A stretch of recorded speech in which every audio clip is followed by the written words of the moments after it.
So guys, may dalawa tayong variation ng dumbbell fly. Yung una, yung dati pa yan.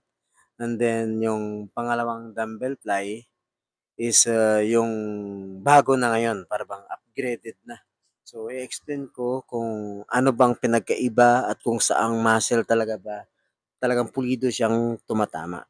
So mauna tayo doon sa unang dumbbell fly, yung simple, yung basic lang. Napansin niyo na diretso lang siya? Yan, oh, kahit iko-close mo sa gitna, same pa din yan.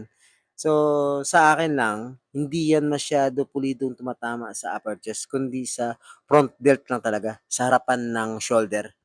So, yan ang dating dumbbell fly. So, ang pangalawang dumbbell fly natin is yung bago ngayon, yung may squeezing ng siko sa loob. So yan, habang i-squeeze mo ang siko mo sa loob, mismo ipipress mo ang upper chest mo paloob. So, mas tumatama siya doon sa upper chest compare doon sa naunang dumbbell fly. Pero masasabi ko is nasa inyo na kung alin yung gusto nyo. Pero sa akin lang experience is yung pangalawang